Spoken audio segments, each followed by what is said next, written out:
Betting apps పైన ఇంతకుముందు అన్వేషణ పోరాడినప్పుడు అంతగా ఎక్కువ అంటే యూజ్ లేకపోయింది. కానీ సజ్జనార్ సార్ కలిసవడం వల్ల అయితే అంటే ఇప్పుడు ఇన్‌ఫ్లుయెన్సర్స్ ఉంటారు కదా! వాళ్ళ మీద కొద్దిగా చర్యలు తీసుకోవడం వల్ల అయితే ఇప్పుడు చాలా పెద్ద పెద్ద యూట్యూబర్లు కూడా దాని జోలికి బెట్టింగ్ యాప్ జోలికి పోవట్లేదు. ఈ బెట్టింగ్ యాప్స్ వల్ల ఎంతమంది నష్టపోతున్నారు, ఏం కథ అనేది జనాలకు తెలుస్తుంది. జనాలు బాధితులు అనేది ఉన్నారు. ఇప్పుడు సజ్జనార్ సార్ కలిసినారు కాబట్టి ఇంత పెద్ద ఎత్తున ఇదనేది ఈ ఉద్యమం అనేది చాలా వరకైతే కొద్దిగా విజయవంతమైంది. ఒకవేళ కలవకుంటే అన్వేషణ ఎంత చేసినా కానీ నార్మల్ ఉండేది. ఇంకోటి వీళ్ళు ప్రమోషన్స్ ఇంకా బీభత్సంగా అసలు ఆపేతోళ్ళే కాదు. ఇంకా నేను చేయకపోతే ఇంకోటి చేస్తాడు, అవి ఇక్కడ బ్యాన్లే అక్కడ బ్యాన్లే, లేదంటే ధోని చేసి విరాట్ కోహ్లీ చేసిండు, ఇంకా వేరే పెద్ద సెలబ్రిటీలు చేసిండు, వీళ్ళు చేసిండు వాళ్ళు చేసిండు అని అంటున్నారు. ఇప్పుడు వాళ్ళు చేసేది గేమ్ ఆఫ్ స్కిల్ అని అంటారు. ఆ గేమ్ ఆఫ్ స్కిల్ అనే ఏదైనా సరే జనాలు అయితే నష్టపోతున్నారు.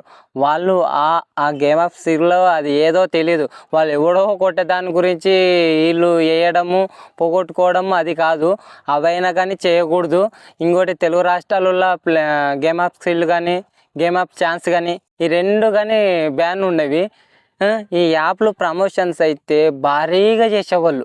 కానీ ఇప్పుడు మేము చెయ్యము, దానివల్ల నష్టపోతున్నందుకు అని కొద్దిగా చాలా వరకు అయితే వచ్చింది. లేదంటే ఈ అమ్మ అది చూసుక డబ్బుకి పీతిన తొల్ల అక్కడ అయిపోయింది. ఈ అమ్మ అసలుకి అది ఎలాంటి యాప్స్ అయినా సరే ప్రమోషన్స్ వాడొక్కడు బాగుంటే అయిపోయి అంతే.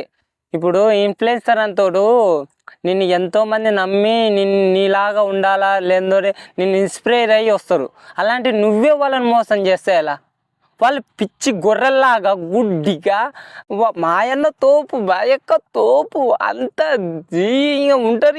ఇక పోనమ్మ వేరే లెవెల్ ఊరి అమ్మ ఏంద్రా సొంతం మీ అమ్మ నాన్నని కూడా చూసుకోరు, కానీ వాళ్ళని మాత్రం తోపు తురుము. ఏంద్రా మీ అన్న తప్పు చేసినా మీ అక్క తప్పు చేసినా తప్పే.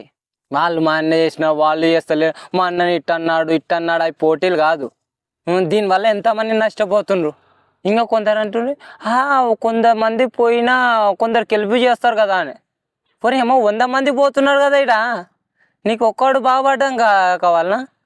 ఏం మనసులు కొద్దిగా మారండి.